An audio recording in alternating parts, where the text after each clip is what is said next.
Madam శ్రావణ మాసం వచ్చిందంటే చాలా మంది ఇష్టంగా చేసుకునేది మంగళగౌరి వ్రతాలు, అవును. అలాగే వరలక్ష్మి వ్రతం. అవును. సో, ఈ వరలక్ష్మి వ్రతం కానీ, మంగళగౌరి వ్రతాలకు కానీ పూజా విధానం ఏ విధంగా ఉంటుంది? అలాగే ఎలాంటి నైవేద్యాలు పెట్టుకోవాలి బెటర్. దానికి? నైవేద్యమే ముఖ్యం యాక్చువల్‌గా. హ్మ్. నేనెప్పుడు అంటూ ఉంటాను. పూజ ఏమో ఒక గంటలో అయిపోతుంది. నైవేద్యం చేయడానికి ఒక 3 గంటలు పడుతుంది. ఆ! ఎందుకంటే కొంతమంది 5 రకాలు చేస్తారు. హ్మ్. కొంతమంది 9 చేస్తారు. కొంతమంది 11 కూడా చేస్తూ ఉంటారు. హ్మ్. కానీ మళ్ళా 2 డిఫరెంట్. ఇప్పుడు వరలక్ష్మి, లక్ష్మి రూపం వేరు, గౌరీ రూపం వేరు. హ్మ్. హ్మ్. పార్వతి కదా గౌరి హ్మ్. అంటే. హ్మ్. సో, మంగళగౌరి వ్రతం చేసుకోవడం ఎందుకంటే ఎలాగో హస్బెండ్ బావుండాలి. అంటే హ్మ్. ఇదివరకు మిలిటరీకి వెళ్ళేవాళ్ళు, బయటికెళ్ళి పని చేసి వస్తూ ఉండేవాళ్ళు. ఏమీ అవ్వకూడదు. వాళ్ళకి హ్మ్. హ్మ్. లాంగ్ లైఫ్ ఉండాలి. అలాగే దాంపత్య జీవితం కలిసి జీవించాలి. కలిసి ట్రావెల్ చేయాలి. హ్మ్. లైఫ్ లాంగ్ ఉండాలి. అలాగే పిల్లలు బావుండాలి హ్మ్. అనడానికి మనం హ్మ్. మంగళగౌరి వ్రతం అనేది చేసుకుంటాము. పూజా విధానం అనేది ఏదైనా వ్రతం చేసుకున్నప్పుడు ఏంటంటే ఒక తోరణం కట్టుకోవడం చేతికి కట్టుకుంటూ ఉంటారు. అలాగే పూజలు చేస్తారు కదా! హ్మ్. పూజ చేసినప్పుడు కథా విధానం అవన్నీ కూడా ఉంటూ ఉంటాయి. కానీ గౌరీ విశిష్టత ఏంటి అంటే ఇద్దరు ఆది దంపతులని మనం చెప్పుకుంటాము. శివుడు, పార్వతి ఆది దంపతులు. అక్కడి నుంచి ఏంటంటే వాళ్ళకి కుటుంబం కూడా ఉంది. ఇప్పుడు విష్ణుమూర్తి చూస్తే లక్ష్మీదేవి, విష్ణుమూర్తి హ్మ్. రూపం. పూర్తి కుటుంబం అనేది ఉండదు. మనం అవును. చూసామంటే పిల్లలు సో, ఎప్పటికైనా మనకేంటంటే సంపద అనేది పిల్లలు కూడా సంపదలో మనం చేర్చుకుంటాం. అవును. సో, మంగళగౌరి వ్రతం కొత్తగా పెళ్ళైన వాళ్ళు ఎక్కువ చేస్తూ ఉంటారు నాకు తెలిసి. ఓకే. అందరూ చేసుకోవచ్చు. ఎవరైనా చేసుకోవచ్చు. పెళ్ళైన హ్మ్. 1 ఇయర్‌కి కూడా చేసుకుంటూ ఉంటారు. హ్మ్. కానీ ఏంటంటే పిల్లలు ఉండాలి. అలాగే ఏంటంటే అసలు జీవనం పిల్లలే కదా సం సంపద. అంతే. హ్మ్.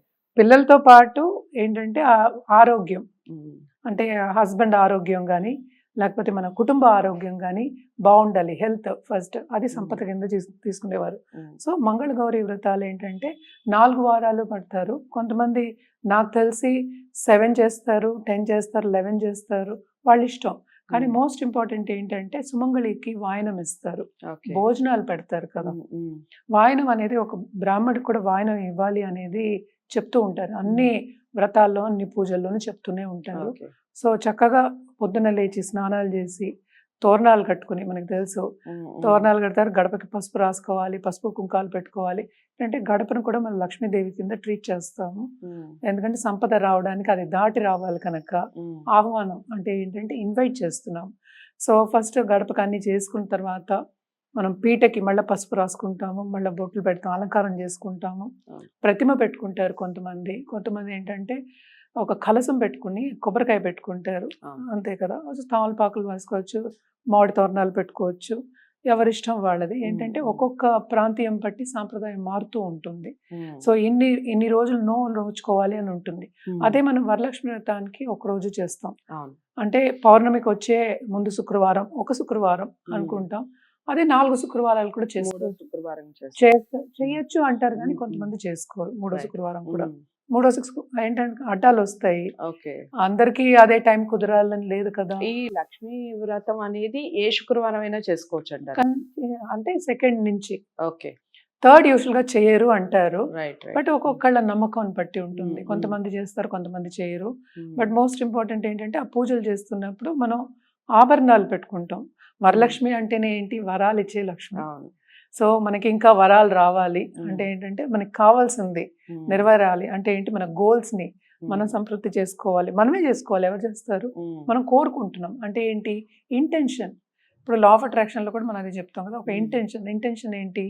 మనం నిష్టగా పూజ చేసుకొని, మనం గట్టిగా కోరుకుంటే బ్రహ్మాండం మనకిస్తుంది. అంటే రైట్. యూనివర్స్ మనకి బ్లెస్సింగ్ కింద ఇస్తుంది అనేది మన హ్మ్. నమ్మకం.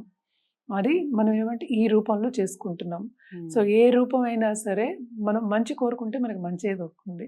ఓకే. మంచే వస్తుంది అంతే కదా! హ్మ్. హ్మ్. మనకి బ్లెస్సింగ్ కావాలని మనం వ్రతం చేసుకుంటున్నాం. హ్మ్. వరలక్ష్మి వ్రతం గాని, మంగళగౌరి వ్రతం గాని. మంచి అంటే ఏంటి? కుటుంబ పరంగా మంచి. హ్మ్. మన చుట్టుపక్కల వాళ్ళకి మంచి జరగాలి. అలా అట్ ద సేమ్ టైమ్ సంపద రావాలి. అంటే జీవనం సాగాలంటే మనకి సంపద ఒకటి కావాలి. అంటే డబ్బు కూడా రూపం కావాలి కదా! ఓకే. పిల్లలొకటే కాకుండాను. అది ఇదివరకేంటంటే హస్బెండ్స్ వెళ్లి తెచ్చేవారు కనుక, హస్బెండ్ హెల్త్ బావుండాలి అని మంగళగౌరి వ్రతం హ్మ్. చేసుకునేవాడు. అంటే కుటుంబం బావుండాలి అని. ఓకే. సో, ఈ కాలంలో డైవర్స్ కేసెస్ చాలా ఎక్కువైపోతున్నాయి. అవును. సో, మాంగళ్యం కూడా బలం ఉండాలి అని చేసుకుంటూ ఉంటారు. హ్మ్. హ్మ్. సో, వాళ్ళు చేసేవాళ్ళు చేస్తున్నారు. ఎవరిష్టం వాళ్ళది. బట్ జనరల్‌గా చెప్పుకోవాలి అంటే వాయనం ఇవ్వడం వెరీ ఇంపార్టెంట్. మనం వంట చేయడం అంటే ఏంటి, ప్రసాదాలు పెట్టడం ఎక్స్ట్రీమ్లీ ఇంపార్టెంట్. ఒక బ్రాహ్మణుడి బ్లెస్సింగ్ తీసుకోవడం ఆ రోజు. మనకి ఏంటంటే ఒక తాంబూలం ఇవ్వడం అంటే ఏంటి, ఏదో ఒకటి ఇవ్వాలి అంటాం అనమాట. అటు బట్టలైనా పెట్టచ్చు, లేకపోతే డబ్బు రూపేనైనా ఏదో ఒక దక్షిణ అంటాము. దక్షిణ ఇవ్వడం అనేది వెరీ ఇంపార్టెంట్. వాళ్ళ బ్లెస్సింగ్స్ తీసుకోవడం అనేది ఎక్స్ట్రీమ్లీ ఇంపార్టెంట్ అని చెప్తాం. బ్రాహ్మణులకి భోజనం పెట్టినా మంచిదని చెప్తూ ఉంటాం. అట్ ద సేమ్ టైం మనం ఏంటంటే సుమంగళిని పిలుచుకుని 5గురు మినిమం పిలుస్తాము. ఒకళ్ళున్నా సరిపోతుంది ఈ కాలంలో. బట్ ఇదివరకు అయితే 5గురు కొన్ని లెక్కలు ఉండేవి కదా, పిలుచుకొని వంట వండి వాళ్ళ చేత్తో వంట వండి పెట్టేవాళ్ళు. వాళ్ళ చేత్తో వండి పెట్టాలి. పెట్టాలి అంతే కదా. ప్రసాదాలు చేసినప్పుడు మహానైవేద్యం అని చెప్తూ ఉంటాం మనం పూజల్లో అంతా. అంటే మొత్తం వంటాయి కదా మహానైవేద్యం అంటే. సో అదంతా చేసి పెట్టడం అనేది ఉత్తమం. బట్ ఎవరు ఓపికను బట్టి ఈ కాలంలో మనం చెప్పలేం. అసలు వంట చేసే వాళ్ళు ఉన్నారు. వరలక్ష్మి వ్రతం అప్పుడు సారీస్ కూడా పెడుతుంటారు. సారీస్ పెడతారు అంటే ఆభరణాలు అందుకనే గోల్డ్ అన్నాను. గోల్డ్ అవ్వచ్చు, సిల్వర్ అవ్వచ్చు, లేకపోతే చీరలు అవ్వచ్చు. ఇవన్నీ ప్లస్ ప్రసాదాలు వెరీ ఇంపార్టెంట్. యూజువల్గా నేనైతే 9 చేస్తా, 9, 11. శనగపిండి, శనగపప్పు అనేది అమ్మవారికి చాలా ఇష్టం అని చెప్తాం. మన విశిష్టంగా మనం చూసాము అంటే అమ్మవారి టెంపుల్స్ లో అంతా మనకి అన్న పాయసం ఉంటుంది. దేంతో ఉంటుంది? బెల్లంతో. దాంట్లో శనగపప్పు వేస్తారు. ఎస్పెషల్లీ తమిళనాడులో మనం చూసామంటే టెంపుల్స్ లో, పెద్ద పెద్ద టెంపుల్స్ లో అంతా కూడా శనగపప్పు ఉంటుంది తప్పక. కొంతమంది పెసరపప్పు వేస్తూ ఉంటారు. సో ఎవరిష్టం వాళ్ళది.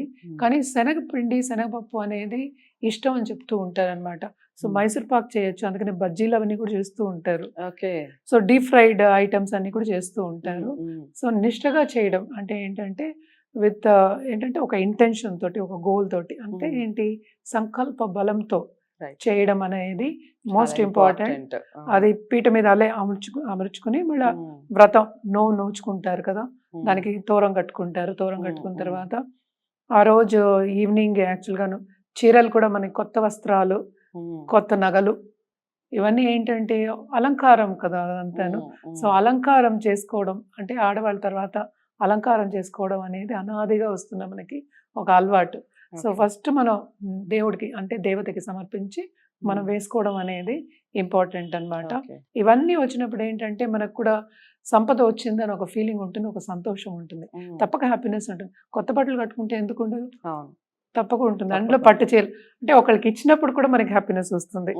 సో ఇచ్చి పుచ్చుకోవడం అనేది ఏంటంటే మనం అయితే ఒక 4-5 చీరలు మనకి సొంత వాళ్ళకి పెట్టుకుని అక్కడ దేవికి సమర్పించి వాళ్ళకి మళ్ళా తాంబూలంలో ఇవ్వడం అనేది ఆన్మాయితీ అన్నమాట. సో అలా కూడా చేసుకోవచ్చు. కానీ దీనికి శనగలు కూడా ఎక్కువ వాడుతూ ఉంటాము. నల్ల శనగలే ఎక్కువ వాడుతూ ఉంటాం. మన కాబులి చిన్న వాడము. సో నల్ల శనగలు నానబెట్టి ఇవ్వడం, వాయనం ఇవ్వడం, తాంబూలం ఇవ్వడం వెరీ ఇంపార్టెంట్ అంటారు. అవును, చాలా చాలా ఇంపార్టెంట్ అన్నమాట. అలాగే వచ్చిన వాళ్ళకి పాయసాలు, ఇవాళ మనం చేసిన వంటకాలు వాళ్ళకి పంచి పెట్టడం కూడా వెరీ ఇంపార్టెంట్.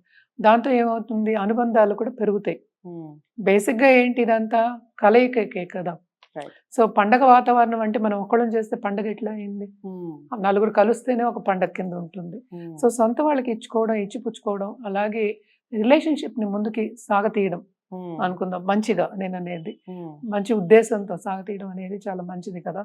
ఎప్పటికైనా మనిషికి మనిషి తోడు, ఎవరు వచ్చి చేయరు కదా. సో మనకి ఎప్పుడు సన్నిహితంగా ఉండడం మన చుట్టుపక్కల వాళ్ళతోటి, లేకపోతే బంధుమిత్రులతోటి వెరీ ఇంపార్టెంట్. ఇవన్నీ ఏంటంటే మన పద్ధతులు కూడా అవే నేర్పాయి మనకి. సో ఎప్పుడు నేను లా ఆఫ్ అట్రాక్షన్ లో కూడా ఇంటర్పర్సనల్ రిలేషన్షిప్స్ అని చెప్తూ ఉంటాను. సో అవి ఉండాలి తప్పక, అది కూడా ఒక సంపద. చాలా అంటే చాలా చక్కగా వివరించారు. అదండి మంగళగౌరి వ్రతం, అలాగే వరలక్ష్మి వ్రతం యొక్క విశిష్టత, నైవేద్యాలు కూడా ఏ విధంగా పెట్టుకోవాలి, ఎన్ని రోజులు చేసుకోవాలి, చాలా చక్కగా వివరించారు. ఇంకా ఏమైనా డౌట్స్ ఉంటే కామెంట్ బాక్స్లో తెలియచేయండి. మీకు ఈ వీడియో నచ్చితే తప్పకుండా లైక్ చేసి షేర్ చేయండి. మేడంని కలవాలి అనుకుంటే స్క్రీన్ మీద కనపడే నెంబర్కి కాల్ చేయండి. మరో మంచి వీడియోతో మళ్ళీ మీ ముందుకు వస్తాం. నమస్తే.